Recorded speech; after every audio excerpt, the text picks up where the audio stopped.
Spirit 105.3. Oh boy, this is going to be fun. I'm Erica with the Phantom from the Phantom of the Opera, now playing at the Paramount Theater in Seattle. Isaiah Bailey, you are such a talented person, and what a joy it is to have you on the morning show and in our city. Thank you for being here. I am so excited to be there with you guys. I'm so excited to talk to you as well. The Phantom of the Opera has long been one of my favorite plays. I think it might be the best play to see on stage. Isaiah, for somebody who's never experienced it, how would you describe The Phantom? Oh, my goodness.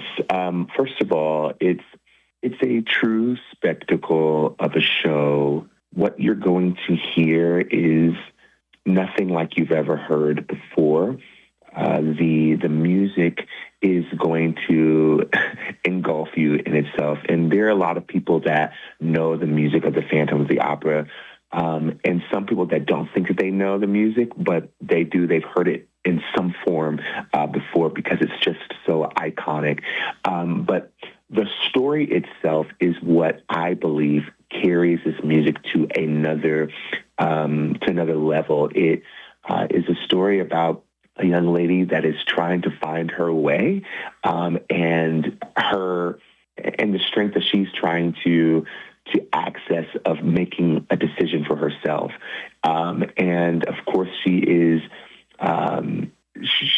drawn in to herself through two men, one that she knew growing up, and had lost touch with him and ended up falling in love with him, and then meeting the Phantom, and he is bringing this voice out of her that she didn't know that she had, that's reminding her of her father, of her late father that passed away, and he's trying to help guide her, but in the midst of doing that, he starts to feel this love for her, and she is now faced with, do I love him or do I love the person that I know I can be with? And so it's a love triangle. It's really it's a lot, but it's a beautiful story. Oh, it is. And the songs, do you sing them all the time when you're not on stage?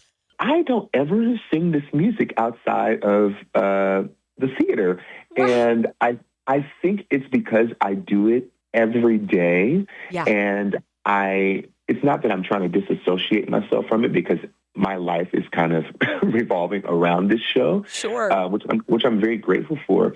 But I don't ever really sing this music. Now, sometimes what happens is someone will say a word, and I'll do like a word association game with myself, and like I'll immediately think of a song. But that doesn't really last very long, because I'm like, oh my gosh, you're always singing the show. But then I'm like, wait, I'm actually not. So it's so weird. Oh, I think it's great. Could we talk about how you get into character? Because Isaiah, I follow you on Instagram. You have this ginormous, beautiful smile. I'm like, this is a man who has joy. How do you slip into being the Phantom? That is such a great question, and thank you so much. I love sharing joy with people. That's one of the things that if I could leave one thing with a person, it's joy, even if it's just for a brief moment. But for me, I have had to learn throughout my career that you have to leave it all on the stage, because if I take on the emotions, the character of the Phantom or whoever I'm playing, especially if it's not fully who I am, it will start to become a part of you, and I have to remind myself every day that I am playing a character, and I have to leave it on the stage, because I don't want to say negative, but for lack of a better word, negative things that the character may be walking through or dealing with to be to flood my emotions or my mind. And so I'm a very silly person.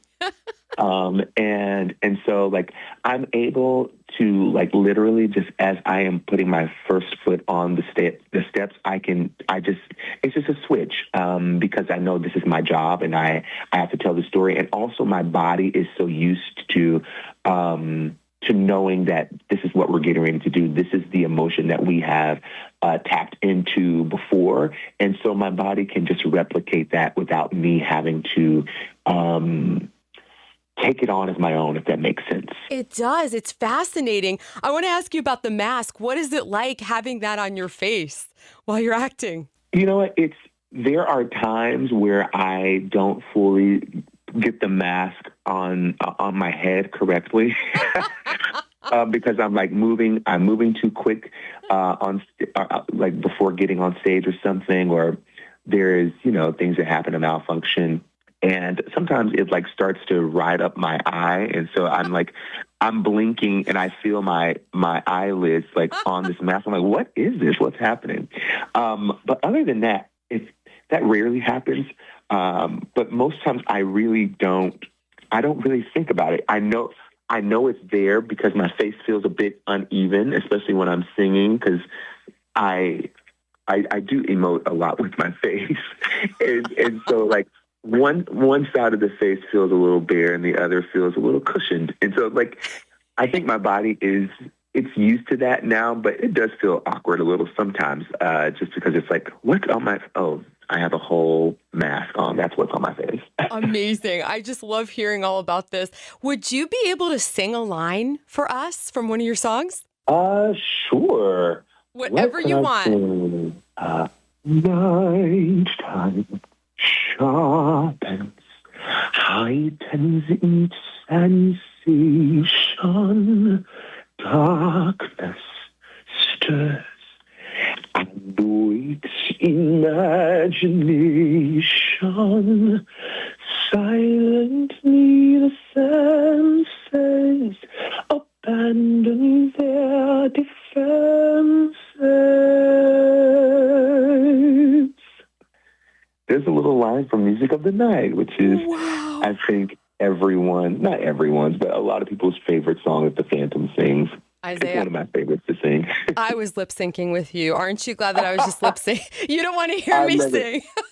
I love it so much. That was beautiful. Okay, did I read that you've been singing since you were 3 years old and it started at church? Sure did. And yes, I grew up singing in church. My mom was a traveling evangelist, and so I did a lot with her. But just in my church, it was encouraged for the kids to sing, and that's where I developed an ear to be able to harmonize, and it's there where I learned a little bit of my sound. A lot of my sound actually is based from what I heard growing up in church.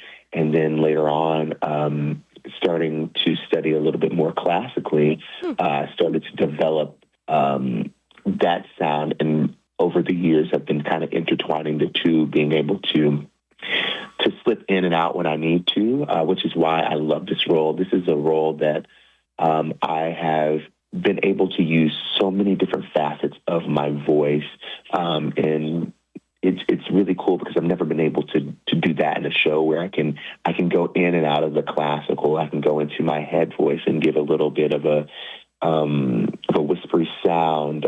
It's so cool. That's one of the reasons why I enjoyed this role, is that I'm able to bring some parts of me that I've never been able to do in another role. Oh, well, your voice is so beautiful. I'm going to play that again in just a few minutes and listen to that again. It's just flat out amazing. I'm curious, Isaiah, where does your joy come from? I can hear it in your laugh and in that smile that I see every day. Oh, my goodness. The joy of the Lord is my strength. It is, it's something that's on the inside of me that I found that it can't be taken away. It can be hidden, and a lot of times there are circumstances that will try to hide the joy that's been given to us as a special gift. but it's, I think, our job to dig away from the distractions and the things that would try to keep us from knowing that that joy is already on the inside of us. And it's a gift not only for us, but those that those that are around us.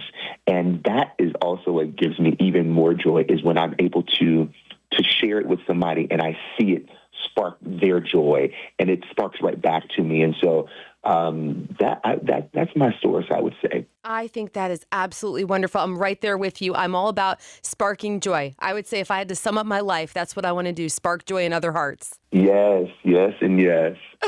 Isaiah, have you ever been to Seattle, our beautiful city? I have been through on a layover. That is it. Oh. So I am so excited to be there. Oh my gosh, I've heard nothing but great things. And so I'm excited to experience the great things when I'm there. Oh, you are wonderful. It's so good to meet you, and I can't wait to see the Phantom of the Opera in Seattle. Yes. Likewise. Thank you so very much. Wishing you the most amazing day. Thank you. You too. It really was a blessing. I appreciate you. Thank you. Likewise. Have a great one now.